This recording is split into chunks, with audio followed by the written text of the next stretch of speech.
The Tim Heale Podcasts. Ordinary people's extraordinary stories.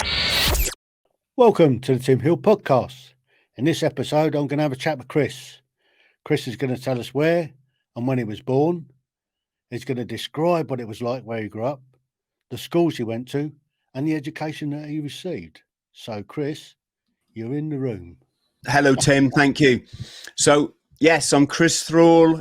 I was born in southeast London, a place called Bromley.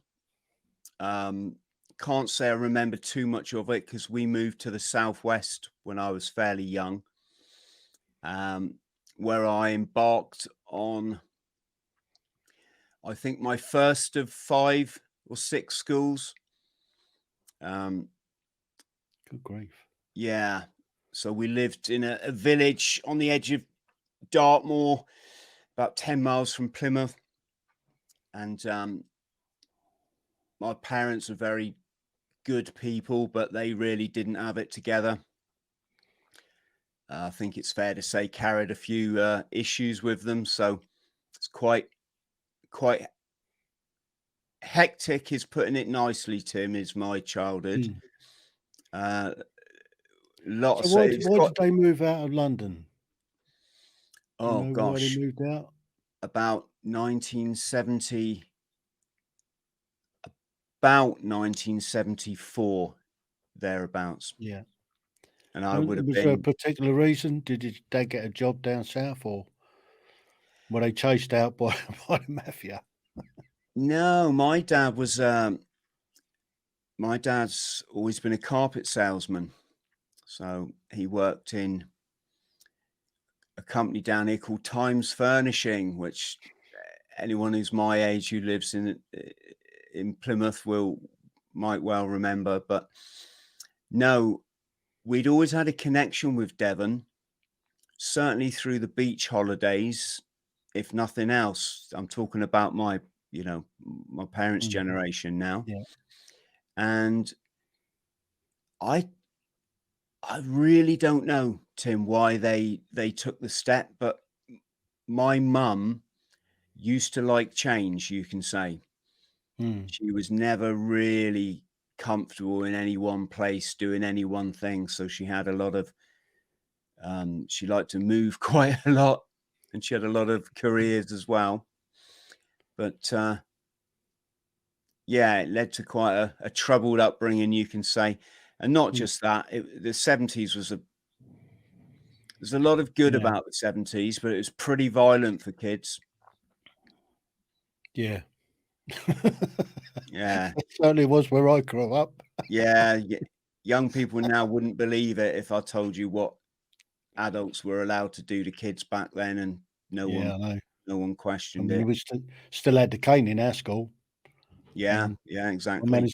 I managed to get that a few times, and then get a leathering from the old man when I got home.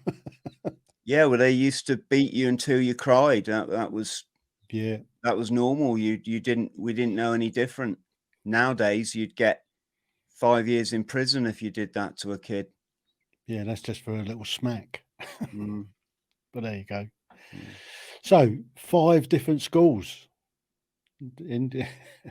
Was that the junior schools? Yeah, I had like a nursery school down in this village, and then I started primary school. Then I got the teacher saying, your mum's waiting for you at the gate.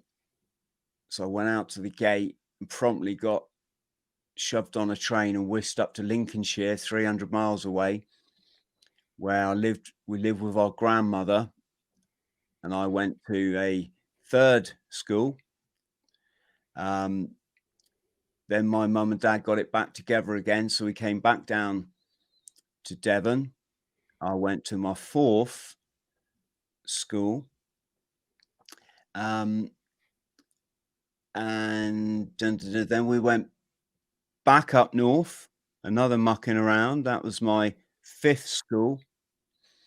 And then we came back down and I went to my 6th school, and then I went on to comprehensive. So I think I've got it in there. It's about 6 or 7 schools, Tim, anyway. So. Good grief. And what sort of effect did that have on your learning? I mean, because obviously different areas have slightly different curriculums. So were you able to sort of learn? I don't think the curriculum was a sort of main issue. I was probably too young then. And it was interesting. The school I went to up north when I was about 9, you can say 8 or 9, they did, they still did like an 11 plus, which I believe was a grammar school thing or so. People I can tell you all about the 11 plus. Yeah, but we did it in this public school, or it wasn't a private school or anything, and they used to sit you in order of your result on that test. They'd sit you in the classroom and the tables went around, so 1 to 1 to 12 on each table. So you had the kid who was the least performing, basically the guy that comes from an underprivileged background. He's probably getting beaten up by his dad or something. Yeah. He has to sit at number 1. This was normal back then. Nobody saw this as, that kid's going to be damaged for life by being made to be the quote unquote thicker of the class. And then you had the top boffin right at the other side of the classroom, the guy that got the highest result on the 11 plus, and probably came from a more of a middle class supported background. But how do we know? Yeah. Some people are naturally gifted, some just wing it, and then you get those that are underprivileged that don't get the support. And because when I took the 11 plus, I managed to fail it quite miserably and had absolutely no chance of going to a grammar school whatsoever. So yeah, and then had a knock-on effect then, because I was going to go to a boarding school, for an agricultural boarding school in a place called Heale, and I went to take the test to join to go to that school and failed that miserably as well. So I ended up changing career at the age of 10. So I wasn't going to be a farmer any longer. I was going to go in the army, and nearly didn't make that as well. I bet you're probably pleased about that, though, aren't you? Yeah, I mean, I've had a fairly reasonable career out of it. I bucked my ideas up and I managed to get there in the end. So it's not about me; it's about you today. So, what about your secondary school? So you went through several junior schools. When you went up at the age of 11, what happened to your secondary education? Yeah, my parents finally got divorced after all these separations when I was about 10. And so I went to the same secondary school, comprehensive. Couldn't really focus. Used to just go into the classroom and sit looking out the window and daydreaming. And when I got old enough to have the courage, I just started bunking off and just go out with my mate all day, and we'd go fishing down in the river, and we'd take our mask and snorkels into school and go swimming all day and this kind of stuff. We'll go up in the town, and I think I never had any money to play Space Invaders. So we used to just go up and watch people playing Space Invaders. So I think I took something like 9 O levels. I was only entered into, I think, 1 by the school, possibly 2. Entered myself in all the rest. I think you could pay a little fee back then or something. And needless to say, I failed them all except control technology, because I love sort of technical stuff. I love making things work. So for my control tech project that we had to do, I made a flood barrier, which was a piece of wood I found in the garage, which was shaped like an L. And I thought, right, that would be a barrier. I found an old motor or I think I got one from the school cupboard, and I created a water switch. So when it got wet, it triggered the motor. And then I painted a little seaside shop front, sprinkled some sand on it, and made the sea out of silver foil or something. And yeah, I still enjoy that sort of thing. That was that. And also design technology, so similar area, but more kind of designing stuff. And I designed a stand for a mini drill. Mini drills were just coming in back then. Now you've got all your Dremel and stuff. It's quite advanced, and you've got some really good gear. Got some in the garage actually. So yeah, those are the two that I passed. I then did the rest of my O levels, although they changed to GCSE by then. I did them in the Marines, so I passed English, maths, and general studies whilst I was in the Marines. Okay, so your schooling wasn't fantastic. It sounds like you did a bit of bunking off the same as I did. So tell me about joining the Marines then. Yeah, well, my friend's dad, he got one of the guys I grew up with, so sort of my best mate. His dad was the company sergeant major of Lima Company in the Falklands. And so when we left school and we failed all these exams, my mate the same, he said, "Oh, Chris, I just joined the Marines." And he went on the 3-day potential recruits course to Lympstone. And in that 3 days, it's like a very mini version of training itself, all kind of extremely condensed. So 8 months into 3 days.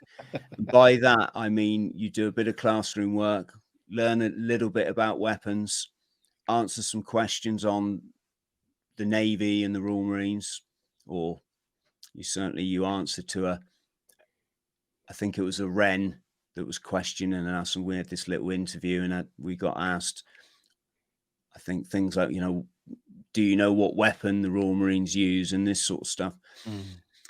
And some gym work, some swimming, and then we finished off by doing the endurance course, believe it or not.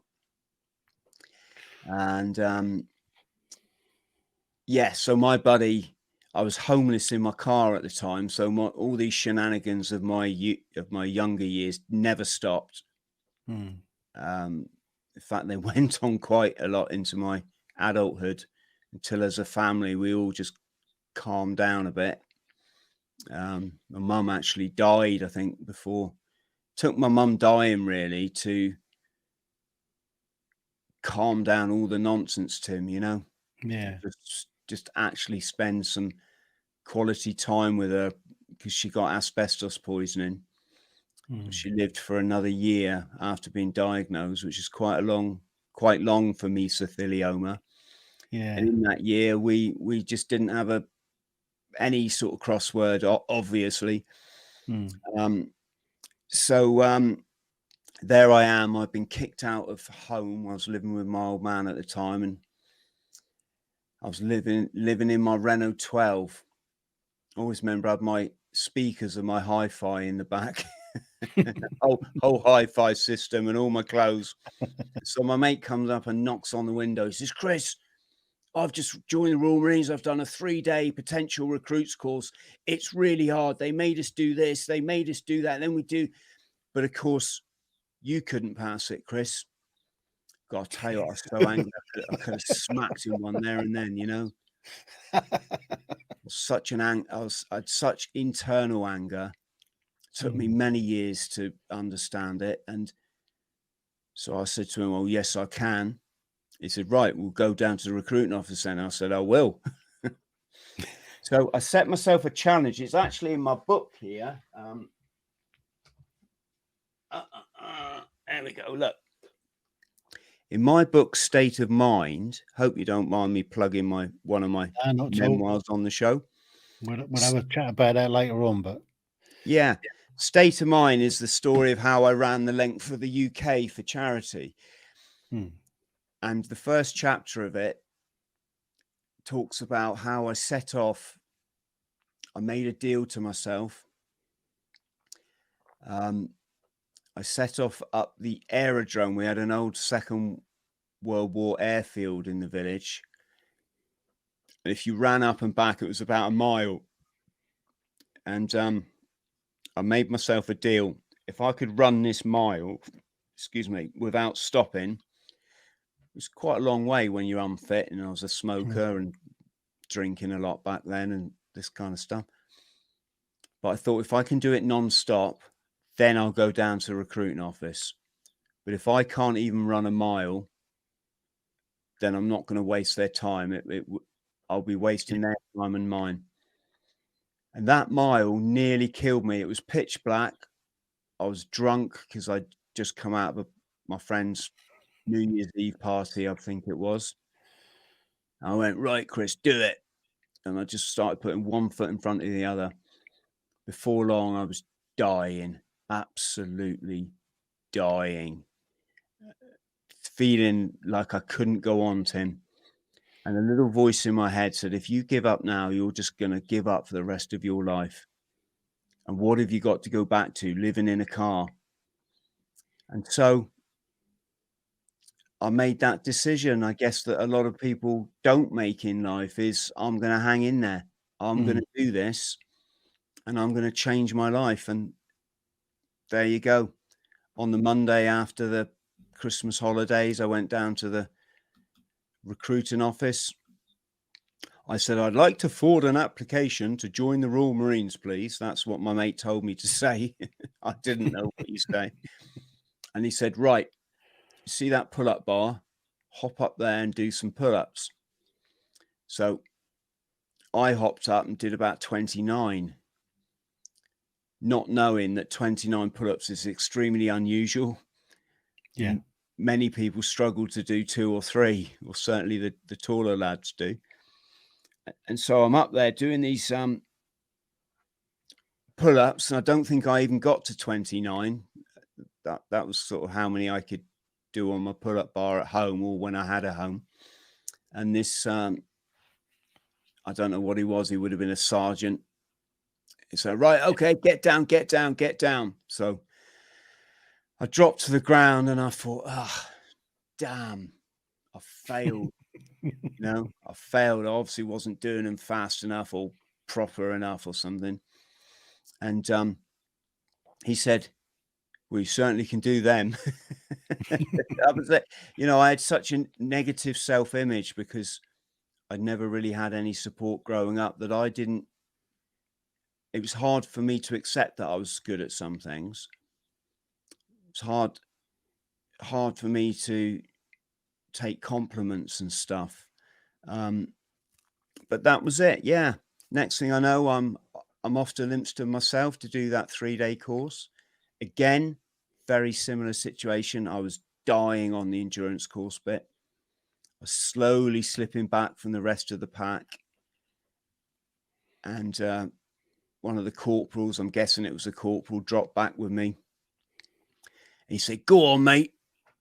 He said, you're the type of guy we want in the Royal Marines, even though I was at the back. He said, we're not looking for superheroes. We're looking for people like you, people that won't give up. And that was it. And we got marched into the office at the end. I think 13 of us had started. 3 had got injured on the course, or they'd just given up. About 2 or 3 got called in the office, and then they disappeared. And I stood there thinking, damn, they've obviously passed and we're all going to get told we failed. So, right, gentlemen, into the office. We went into this colour sergeant's office. I don't even think they said get to attention back then, because we'd all have been rubbish at it. But he said, right, men, pat yourselves on the back. You've all just joined the Royal Marines. And I'll tell you what, that was the best moment of my life, Tim. That was still is to this day. No disrespect to my gorgeous, gorgeous boy, but nothing will ever top that. To come from such a challenging, damaged background, no support, to getting myself through this thing, you know? Yeah. I So decided. that's a 3-day course. So when did you actually start after that? How long was that, the flash to bang, from saying that you're on the course to starting the course? Yeah, unusually quick. My buddy, who I mentioned, had to wait sort of 3 months or something.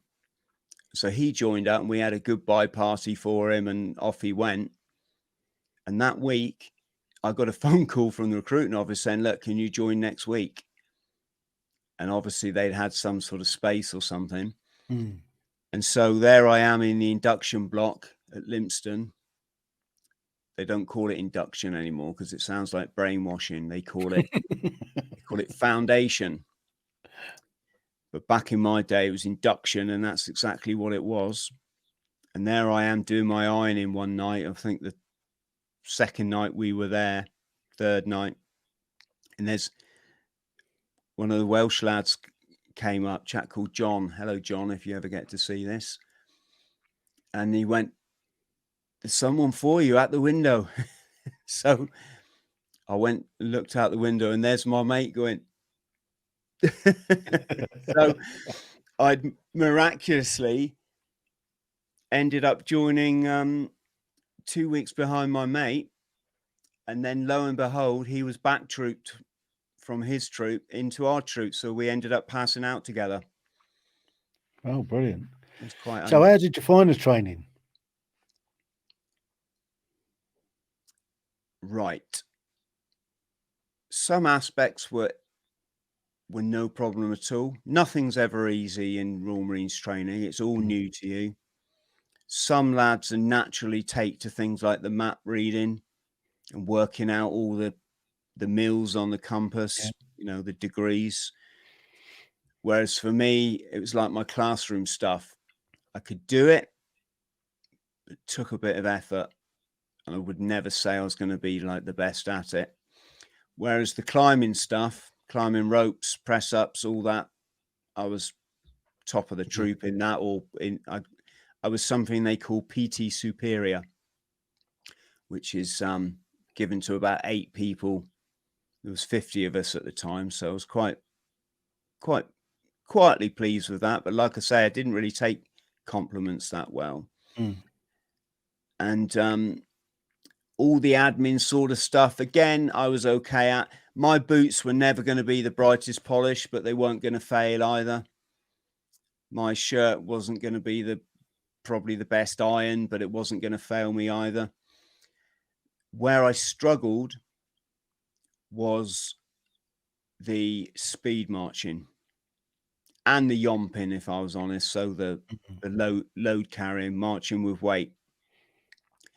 To say it absolutely killed me would just be an understatement.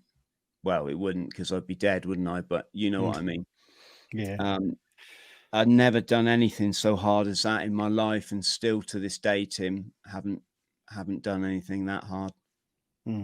So load carrying is an art in itself, and I mean, there are people that really, really struggle with it. I mean, it was even harder out in Afghan, where you're carrying a lot more of what you sort of the 25 kilos that you're supposed to be carrying. You're carrying 42 kilos, and you're thinking, this is ridiculous. But I mean, at the end of the day, it depends on who's shooting at you at the time, on how motivated you get to lug it about. And as the day goes on, you're expanding the ammunition and the water, so it's getting lighter. But yeah, I can empathise you with you with the load carrying malarkey. So you got to the end of the course. You did your 30 miler. Obviously, you passed that, and they give you your green hat. And where was your first posting? My first posting was 4-2 Commando, again, just outside Plymouth in Devon. So it was literally about 5 miles from my old man's house. So from where I spent a few years growing up. So where was that? Bickley, was it? Yeah, 4-2 Commandos at Bickley. So that was weird because I'd be on my way to work, and if I stopped to get a paper or a pint of milk or something, to go into the shops that I'd worked in as a teenager in my uniform was quite a sort of bit of an officer and a gentleman moment for anyone that's seen that film. Yeah. So what was it like your first few weeks there? How did you fit in? It was very weird. It was rear party because all the lads were in Norway. So we went straight on to guard duty. It was so weird, Tim. When you're in training, every single second's catered for. And those that aren't catered for, you're asleep. If you can get 4.5 hours sleep in training, you're doing well. Even at a weekend, you don't get much more than 5.5 hours sleeping rather. Every moment of your day in training is taken up, and you march everywhere in between. Yeah. Even to the point where at about 11 o'clock, we had a half-hour break generally. And my march to the NAFI would always be the same. I'd always buy the same thing, go and back, eat it, sleep for about 6 minutes, then get woken up and then have to go to a lecture. It was just every moment of the day was catered for. Got to 4-2 Commando. So for a start, there's just hardly anyone there. And obviously all the buildings are empty. Secondly, there's no one telling you what to do. It's just a barren camp. And we were there as young Marines. We got put on a guard roster. And when we weren't on guard, which was sort of 1 day in 3, I think, that was it. That was our time. We had to rock up for fizz in the morning. So we'd rock up at 8 in the morning not on our day off. You got that day to yourself, the day after a guard duty. But the third day, or the third day, we'd do fizz, go out for a run or something, and then you get thinned out. You get sent. The day's yours. So it was very bizarre to not have someone telling you what. Say again. So going from all to nothing. Yeah, exactly. And then, so how did you whale away your time? Well, I had a buddy from training, a chap called Alan, and we spent a lot of time just mooching about together, going out for drinks in the evening to the clubs, and we met a couple of girlfriends that we started seeing. Can't really remember. Did I have a car? Yeah, I probably had some sort of vehicle then. I think I had a Renault 12. I think I'd moved on to a Ford Escort by then. And when the guys came back, we immediately started training for the Northern Ireland conflict. So we did a build-up we went there, I think, in June. And the lads came back in March. So what's that? March, April, May, June. So we had a 3-month build-up for Northern Ireland.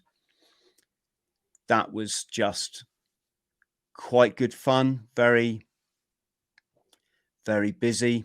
Lots of lectures. Lots of things like learning how to put a drip in, first aid. You go up on the ranges and do a lot of shooting up in Kent. You go in the mock-up village, a place called Liddon Hive, or it certainly used to be there. Yeah, you convert your weapon to a 2-2. Still there. Say again? It's still there. Oh, okay. That's interesting. Yeah. So we did the build up and then we went over the water. So how was your Northern Ireland tour? Whereabouts were you in the province? Belfast. So in the north. Know it well. I was Yeah. in the Ballymurphy. Yeah, I think you mentioned that on when you guested on my podcast. Crazy times. So what part of the city were you in? I don't know. I always thought we were in West Belfast, but somebody pointed out to me recently, no, we're in the north. I don't know. I started off at a place called White Rock because Oh, no, White Rock, yeah. Yeah, my little troop. That's just down the road from the Ballymurphy. So if you come up the White Rock Road, you come up to Kelly's Corner, and you either go left into Turf Lodge or go right into the Ballymurphy. That's on the Springfield Road. Yeah. So unusually, when I joined 4-2 Commando, they put me in the AE troops, so the assault engineers.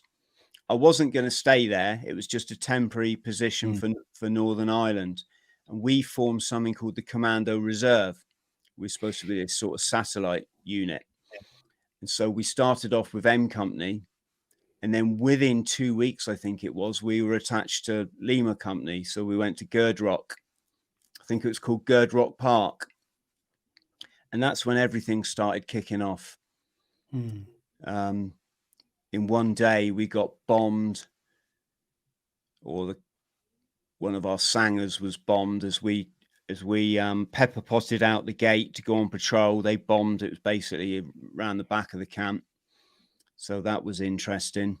And then I think it was that afternoon or early evening, the chap who I called Jock in my book, he was shot. He got shot 3 times. The chap behind me on patrol got shot 3 times.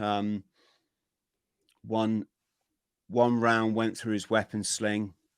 One round took the antenna off his electronic equipment, and one round slammed into his vest.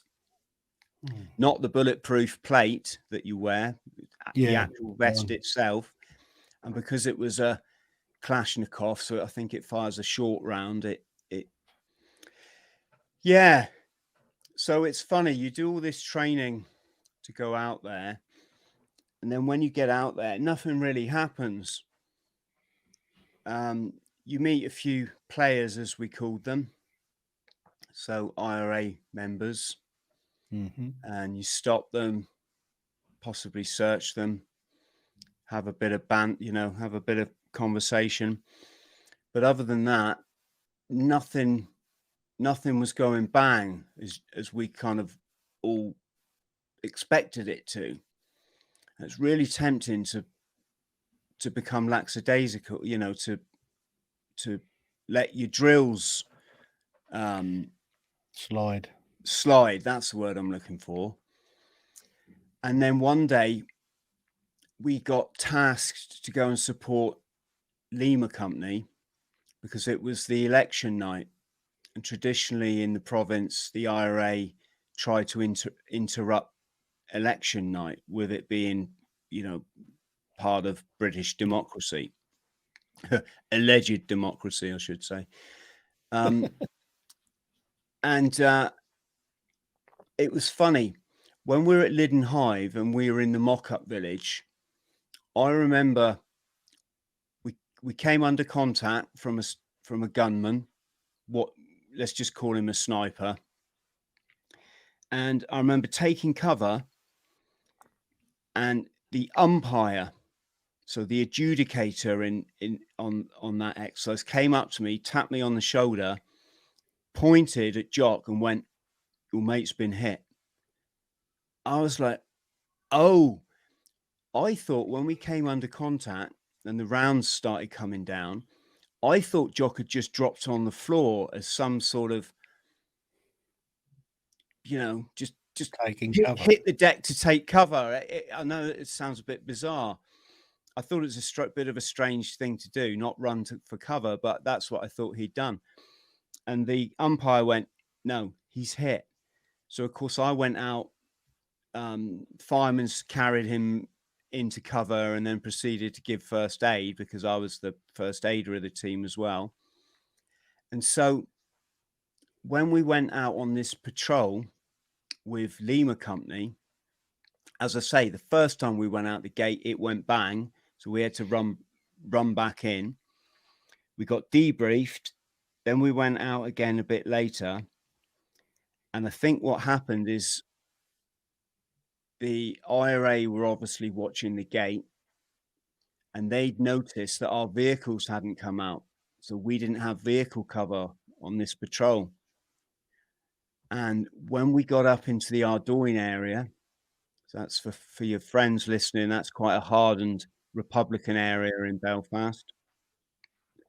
We'd had a Conco attached to us, a continuity officer from the regiment before, and their job is to show you the ground and basically hand over to you a few tips, strategies, familiarize yourself with the area, few faces, continuity officer.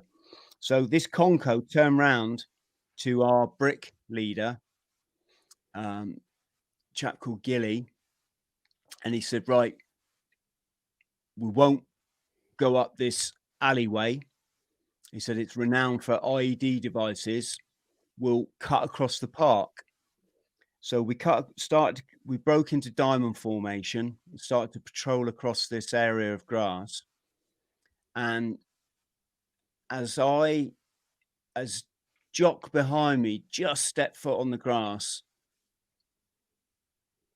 you heard bang, bang, ba-bang, bang, bang, ba-bang, bang, bang.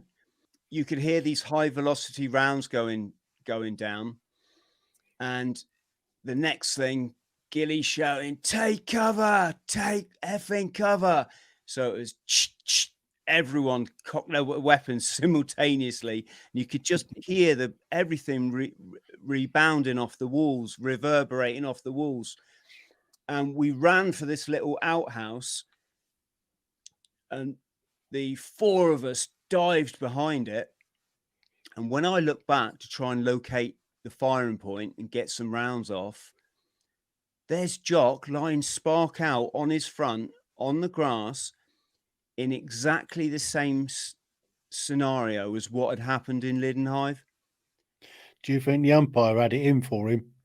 I don't know, mate, but I tell you what, it took me a split second to work it all out. Oh God, he's been hit. And so I started to run back for him because I was the first aider. And as I got up, my team were like, Chris, get down, get effing down. And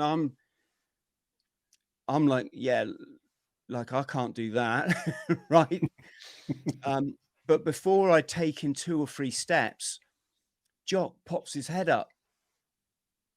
And you could see the shock on his face. And he just looked around like that. His weapon had flown off in one direction and was about 6 feet from him. His electronic equipment had gone in the other direction. And he got up, looked like that, ran, grabbed his rifle, grabbed his electronic equipment, and then ran over to join us. And he said, I'm hit, I'm effing hit, I'm hit. So I've got him down, I'm ripping open his combat jacket, his parasmock, ripping off his Aniba vest, you know, the flat jacket. And I'm like,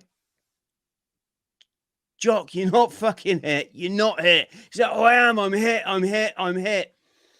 So, cut a long story short, after we put a cordon out and everything, I swore the firing point was the back of the Ardougne. I just thought it came from there. Jock, in his shock, pointed in completely the opposite direction. So we set up our God, I just said the name of it then, and I just forgot. Your cordon. Yeah, cordon. Sorry. So we set our cordon up in this place, and finally, we patrolled back into camp after all the police had been and stuff.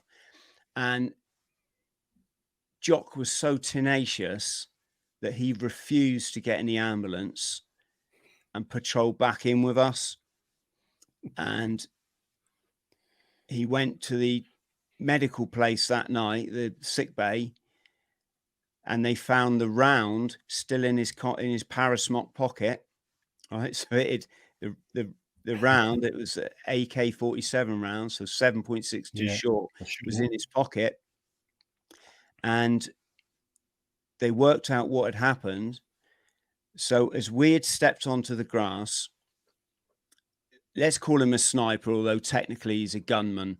The gunman, terrorist. He'd pointed his weapon at Jock. He'd fired one shot, which took the antenna off his equipment. He'd fired a second shot, which went through his sling. And the third shot had hit him on the vest because he's tail end Charlie. He's looking backwards. That had spun him around so frantically that his equipment had thrown off, at which point the sniper moved his sights onto me and fired, I think there was 8 shots altogether, so fired 5 rounds at me, by which time I'm up and running. So he obviously didn't hit me. And just to further highlight Jock's tenacity, he got up at 6:30 the next morning, or 5:30, and went on patrol with another team just to get back out there as soon as he could. Incredible. But can I tell you a funny story, Tim? Go on. So we got about another month into our tour, and then somebody, with the permission of our OC, so our commanding officer, got the OC's paperwork, so headed letter, and wrote on it, "Dear Marine so-and-so," so Jock, dear Jock, you are being sent back following your incident. You're being sent back to the UK for a psychiatric evaluation. Please pack your equipment, hand your weapon back into the armory, and be ready for transport when it picks you up at 4 o'clock, right? So Jock comes into the into our room. He's like, guys, look, I'm getting sent back to the UK. I'm getting sent back. And he was just over the moon that he's going to be back in Blighty before he knows it. And he spent the whole day saying, Marine so-and-so always lands on his feet. He always lands on his feet, right? He's going around the camp showing everyone this letter. It always lands on his feet.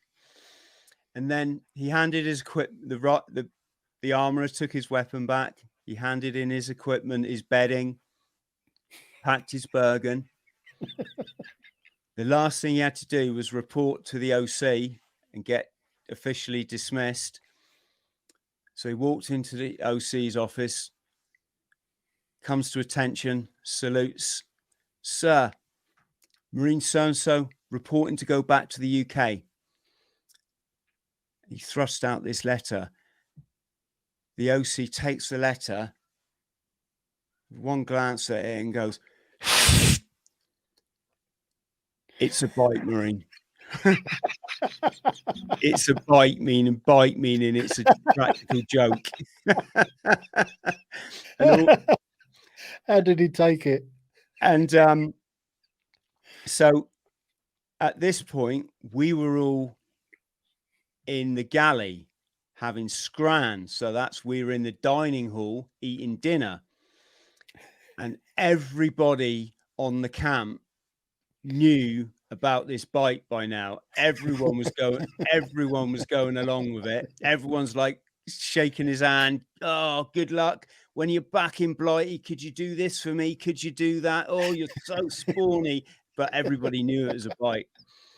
And so Jock walked into the galley and he went, and everybody at the same time just burst into hysterics, right?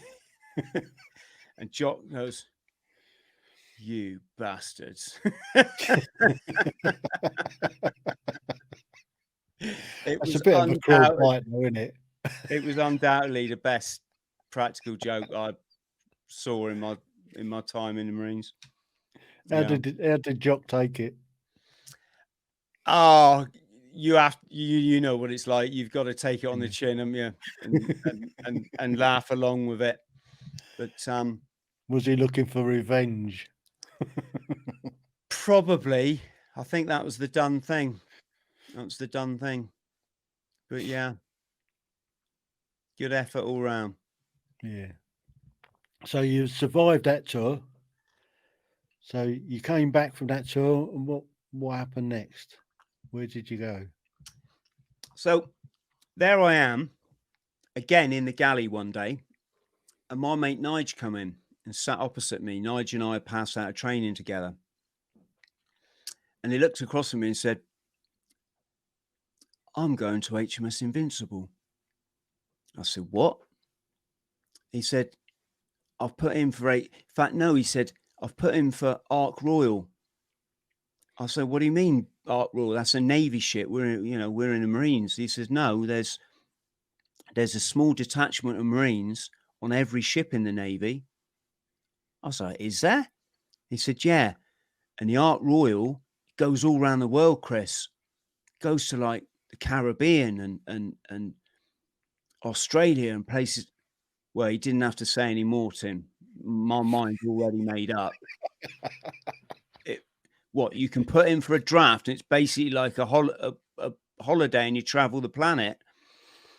So I'll whack my chit straight in, and neither of us got Invincible, but we both put as our second choice Invincible's sister ship was HMS Invincible, and both of us Ark Royal. Didn't get Ark Royal, but you got Invincible. Yeah. So both of us got HMS Invincible, and our job was, let's just say, we were a high security, detachment. Our job was to protect certain things on the ship. I'll say no more, although everyone listening can guess to which I'm referring. What, the gangplank? Yeah.